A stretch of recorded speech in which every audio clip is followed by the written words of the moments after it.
Hello everybody, welcome in the world of Yathartha Ayurveda. Om Dhanvantari Nama. Myself Kanhaiya Devdashchavan, BMS Final student. So today we are learning about osteology.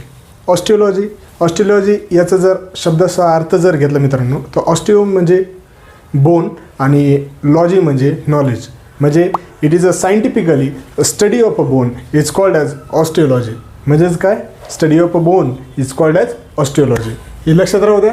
त्याच्यामध्ये ऑस्टिओमध्ये आपल्याला बघायचं आहे ते म्हणजे पहिले सब point आहे त्याच्यामध्ये की बोन हे तुम्ही 11-12ला डिटेलमध्ये बघितलेलं असेल. तर इथंच आपल्याला बोनची डेफिनेशन त्यांनी केलेली आहे. It is a rigid body tissue that forms skeleton of a body and made up of connective tissue. ते कसं आहे, रिजिड बॉडी टिश्यू आहे, परंतु ते काय करते, it forms skeleton of a body करते आणि मेडअप ऑफ कशापासून बनलेले, ते कनेक्टिव्ह टिश्यूपासून बनलेले. त्यालाच आपण मॉडर्नमध्ये काय म्हणतो, बोन असे म्हणतो. तर हे लक्षात राहू द्या. त्याच्यानंतर नेक्स्ट पॉईंट येते ते म्हणजे स्ट्रक्चर ऑफ अ बोन. आता बोनचे जे सेल्स असतात ते तीन टाईपचे असतात. आता त्याच्यामध्ये जर बघितलं तर पहिले आहे ऑस्टिओब्लास्ट, दुसरं आहे ऑस्टिओक्लास्ट आणि तिसरं आहे ऑस्टिओसाइट. आता what is mean by osteoblast sir? तर ऑस्टिओब्लास्ट म्हणजे बोन फॉर्मिंग सेल्स. लक्षात राहू द्या, MCQ मध्ये येते. ऑस्टिओक्लास्टला जर बघितलं तर त्याला आपण रिझॉर्ब किंवा ब्रेकडाऊन ऑफ अ बोन असे म्हणतो. रिझॉर्ब किंवा ब्रेकडाऊन ऑफ अ बोन. आणि ऑस्टिओसाइट म्हणजे मॅच्युअर बोन सेल्स, त्याला आपण ऑस्टिओसाइट असे म्हणतो. आता इथे लक्षात राहा की ऑस्टिओब्लास्ट आणि ऑस्टिओक्लास्टमध्ये फार मुलांना कन्फ्युजन होते. तर ते कन्फ्युजन मी दूर घालवतो. हे बघा इथं ऑस्टिओब्लास्टमध्ये बी येते पहिले. तर पहिले जन्म होतो की मृत्यू होतो? पहिले जन्म होतो, म्हणून इथं बोन फॉर्मिंग सेल लक्षात ठेवायचं. आणि ऑस्टिओक्लास्ट सी येते, C for breakdown of a bone, हे लक्षात ठेवा. अशा पद्धतीने ते बोन फॉर्मिंग सेल्स आणि ब्रेकडाऊन ऑफ बोन हे दोन्ही तुमचे कन्सेप्ट क्लिअर झाले. इथपर्यंत समजलं. आता समोर आपण जाऊया, ते म्हणजे इक्विलिब्रियम बिटवीन दिस ऑस्टिओब्लास्ट आणि osteoclast it maintains the bone tissue, असं त्यांनी सांगितलेले की जेव्हा समजा ऑस्टिओब्लास्ट आणि ऑस्टिओक्लास्ट यांचा इक्विलिब्रियम असेल तेव्हा ते बोन टिश्यू फॉर्म करतात. आणि बोन टिश्यू पुन्हा डिवाइड केलेले, तर बोन टिश्यू हे एक कम्पॅक्ट बोन आणि स्पॉन्जी बोन आहेत. आता what is mean by compact bone आणि स्पॉन्जी बोन हे आपण पुढे बघणार आहोत. आता आपल्याला समोर नेक्स्ट मस्नो पॉईंट सांगितलेले ते म्हणजे parts of the long bones. आता लॉंग बोनमध्ये कोणते कोणते पार्ट्स असतात ते बघूया. तर त्यामध्ये जर बघितलं मित्रांनो तर त्यामध्ये 3 पार्ट्स असतात. लक्षात ठेवा. आता हे जर बोन असेल तर यामध्ये 2 एंड असतात, अप्पर एंड आणि लोअर एंड. आणि हे मधातलं पोर्शन म्हणजे शाफ्ट. तर आता हे जे अप्पर एंडला असते मित्रांनो, तिथं आपल्याला इपिफायसिस बघायला मिळतात अप्पर एंड आणि लोअर एंडला. आणि हे जे शाफ्ट पोर्शनला असते त्याला आपल्याला डायफायसिस बघायला मिळतात. एवढं लक्षात ठेवा. आता आपण डेफिनेशननुसार आपण बघूया. तर डायफायसिस ते काय म्हणतात की it is a shaft portion of the long bone which ossifies from primary centres.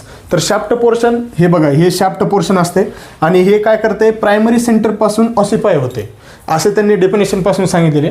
त्याच्यानंतर एन्क्लोजिंग the bone marrow cavity.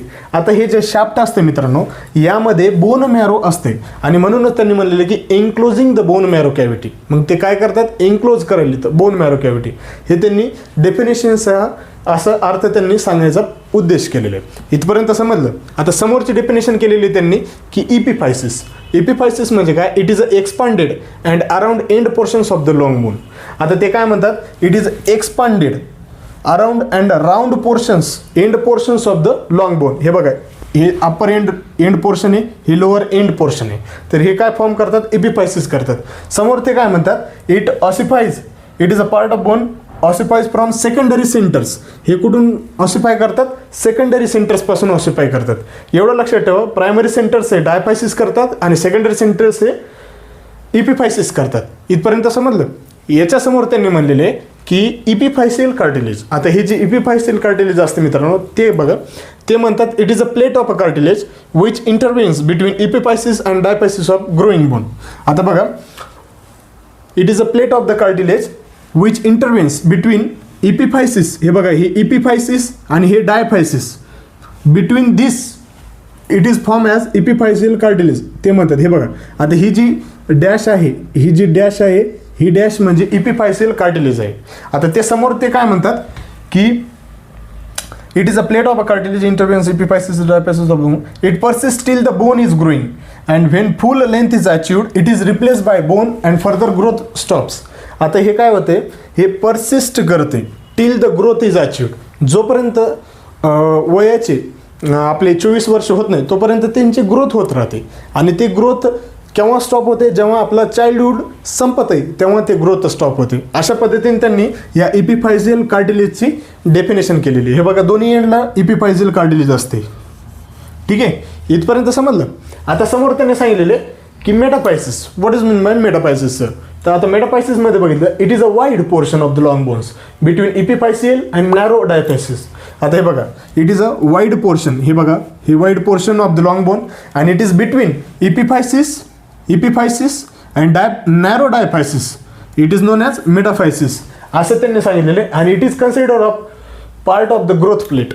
It is considered part of the growth plate. हे पण ग्रोथ प्लेट पार्ट सांगितलेले आणि हे मेच्युअर बोनमध्ये प्रेझेंट असते. त्याच्यानंतर the part of the bone that grows during childhood. आणि हेच जे बोन आहे, हेच जे बोनचा असा पार्ट आहे जे की आपल्या चाइल्डहूडमध्ये ग्रो करत राहते. आणि जेव्हा मेच्युरिटी येते, जेव्हा आपण ॲडोलसंट स्टेजमध्ये जातो तेव्हा त्याची ग्रोथ स्टॉप होते. आता तुम्ही जर बघितलं मित्रांनो, याचं जर आपल्या दैनंदिन जीवनामध्ये उदाहरण जर बघितलं तर तुम्ही एखाद्या फंक्शन किंवा लग्नामध्ये जातं आणि तिथं आपलं कोणीतरी पाहुणं ओळखीचं अनोळखीचं येते आणि मग ते काय सांगते की माय छकुला किंवा माय छकुली ही किती मोठी झाली बा. आता ही किती मोठी झाली कारण की त्यांच्यामध्ये मेटाफायसिसची ग्रोथ चालू होती म्हणून ते लहानातून मोठे झालेले. आणि मग हेच उत्तर आणि त्यांना ते तसं उत्तर द्यायचं. तर हे कन्सेप्ट कळालं का तुम्हाला की मेटाफायसिस म्हणजे काय. मेटाफायसिस म्हणजे it is a part of the bone, wide portion of the bone between epiphysis आणि नॅरो डायफायसिस. एवढं लक्षात ठेवा. आता इथपर्यंत समजलं का. याच्या समोर जर बघितलं मित्रांनो तर समोर येते आपली क्लासिफिकेशन ऑफ बोन्स. आता क्लासिफिकेशन ऑफ बोन्स जर बघितले तर त्यांनी पहिलं सांगितलेले की अकॉर्डिंग टू स्ट्रक्चरच्या नुसार क्लासिफिकेशन बोन कोणते येतं तर ते बघूया आपण. तर आता स्ट्रक्चरनुसार क्लासिफिकेशन जर बघायला गेलं तर पहिलं त्यांनी सांगितलेले कम्पॅक्ट किंवा कॉर्टिकल बोन. आता कम्पॅक्ट किंवा कॉर्टिकल बोन हे काय असते बघा, it is a present in outer layer of the long bones. Suppose हे बोन आहे तर ही जी आउटर वाल आहे हे कम्पॅक्ट बोन आपण समजू शकतो. जसं की आता हे जे लॉंग बोन आहे याची जी ही आउटर लेअर आहे त्याला आपण कम्पॅक्ट बोन असे म्हणतो. आणि इथं मी लक्षात राहू द्या. त्याच्यानंतर स्पॉन्जी बोन जर बघितलं तर it is present in the middle of the long bones. ते कशामध्ये प्रेझेंट राहते, middle of the long bones. हे बघा हे जे मिडल आहे इथं ते प्रेझेंट राहतात आणि ते काय फॉर्म करतात, स्पॉन्जी बोन फॉर्म करतात. हे लक्षात राहू द्या. त्याच्यानंतर डिप्लॉइक बोन. आता हे जे डिप्लॉइक बोन असते मित्रांनो हे स्कलमध्ये फाउंड होते. आता ते काय म्हणतात बघा, spongy cancellous bones meshwork of spongy tissue separating the inner and outer layers of the cortical bones of the skull.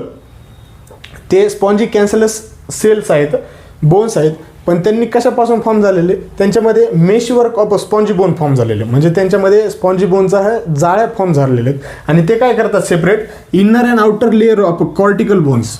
आणि इनर अँड आउटर लेअर जेव्हा ते सेपरेट करतात तेव्हा ते डिप्लॉइक बोन हे फॉर्म करतात. आणि कशामध्ये करतात, स्कलमध्ये करतात. हे लक्षात राहू द्या. अशा पद्धतीने त्यांनी अकॉर्डिंग टू स्ट्रक्चर 3 टाईप सांगितलेले आहेत. आता आपण समोरचे जे स्ट्रक्चर आहे ते समोरचे जे क्लासिफिकेशन आहे ते बघूया.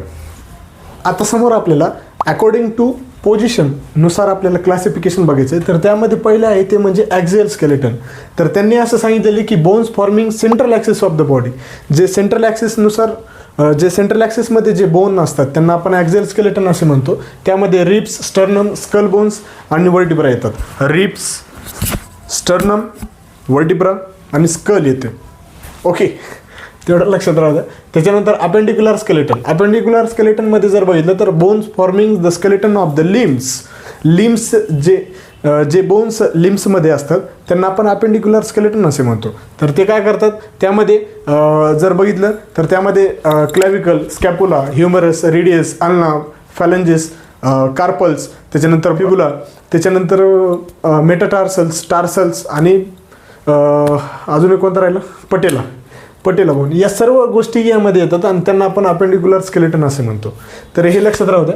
त्याच्यानंतर समोर नेक्स्ट मस्ट नो पॉईंट आहे ते म्हणजे अकॉर्डिंग टू साईज आणि शेपनुसार बोन्सचं क्लासिफिकेशन सांगितलेले. तर त्यामध्ये पहिलं आहे ते म्हणजे लॉंग बोन्स.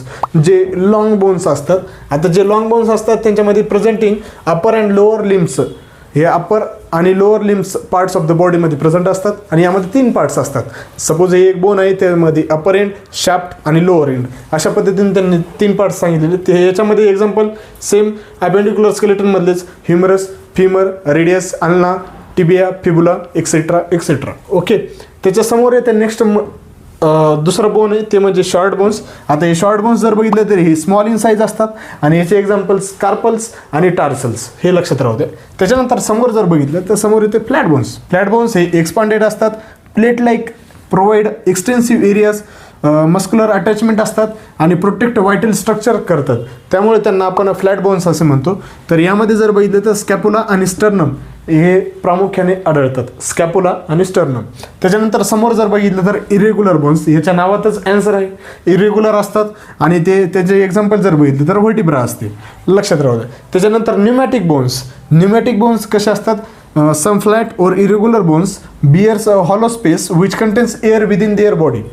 असे बोन्स असतात जे फ्लॅट असतात, इरेग्युलर साईजमध्ये असतात आणि त्यामध्ये हॉलो स्पेस असते एअर कॅव्हिटीसाठी. तर त्याला आपण एक्झाम्पल जर बघितलं तर मॅक्झिला येते, हे लक्षात राहू द्या. त्याच्यानंतर समोर जर बघितलं तर सेसमॉइड बोन्स. सेसमॉइड बोन्स हे हमखास MCQ मध्ये विचारतात, तर लक्षात राहू द्या. Bones which develops in certain tendons and ossify after birth. जे बोन्स टेंडॉन असतात परंतु ते बर्थ झाल्यानंतर ते ऑसिफाय होतात, त्यांना आपण पटेला आणि पिसिपॉम हे त्यांचे एक्झाम्पल्स आहेत. तर हे लक्षात राहू द्या. Sesamoid bones. समोर जर बघितलं तर समोर शॉर्ट लॉंग बोन्स म्हणलेले सेम लॉंग बोन्स सारखेच असतात परंतु हे स्मॉल इन साईज असतात. तर यामध्ये पण 3 पार्ट असतात आणि यामध्ये अप्पर एंड, शाफ्ट आणि लोअर एंड असतात. एक्झाम्पल जर बघितले तर मेटाकार्पल्स, मेटाटार्सल्स आणि फॅलेंजेस हे अशा पद्धतीने त्यांनी शॉर्ट बोन्स सांगितले. आता समोर एक मस्ट नो पॉईंट आहे ते म्हणजे फंक्शन्स ऑफ द बोन्स. आता फंक्शन्स ऑफ द बोन्स जर बघितलं मित्रांनो तर पहिलं फंक्शन येतं it provides support of a body. ते काय करते? बॉडीला सपोर्ट करते. त्याच्यानंतर ते व्हायटल ऑर्गन्सला प्रोटेक्शन करते, सॉफ्ट ऑर्गन्सला प्रोटेक्शन करते. त्याच्यानंतर समजा आपली खास व्यक्ती कुठंतरी उठून चालली तर मग आपण पण त्यांच्या मागं पाठोपाठ जातो आणि मग हे आपण काय करायलो तर लोकोमोशन आणि मुवमेंट करायलो. मग तेच इथे एक्झाम्पल सांगितलेले की movement due to attach skeletal muscles. ते स्केलेटल मसल्समुळे ते मुवमेंट करतात. त्याच्यानंतर storage of calcium. Storage of calcium हे एक मस्ट नो पॉईंट आहे, लक्षात राहू द्या. त्याच्यानंतर ब्लड सेल फॉर्मेशन करतात. हे असे विविध प्रकारचे फंक्शन्स त्यांनी बोन्सचे सांगितलेले. समोर नेक्स्ट मस्ट नो पॉईंट. इथपर्यंत समजलं का? इथपर्यंत समजून घ्या, कारण की हे जे सांगायलो मी एकदम सोपं एकदम इझीमध्ये सांगायलो आणि स्लोली सांगायलो. कसं सांगायलो? स्लोली. तर हे लक्षात राहू द्या. समोर जर बघितलं तर नंबर ऑफ बोन्स सांगितलेले आहेत अकॉर्डिंग टू मॉडर्न. तर त्यामध्ये अपर लिम्बमध्ये 64 असतात, लोअर लिम्बमध्ये 62 असतात, व्हर्टिब्रामध्ये 26 असतात, परंतु हे अटॅच आहेत. आता यांच्यामध्ये सिंगल जर कॉकिक्स आणि सॅक्रम जर सेपरेट कन्सिडर केले तर ते 33 असतात, लक्षात राहू द्या. त्याच्यानंतर रिप्स जर बघितलं तर हे रिप्स 12x2 पेअर्समध्ये असतात तर 24 असतात. त्याच्यानंतर स्टर्नम हे एकच असतो. त्याच्यानंतर स्कल हे 28 असतात.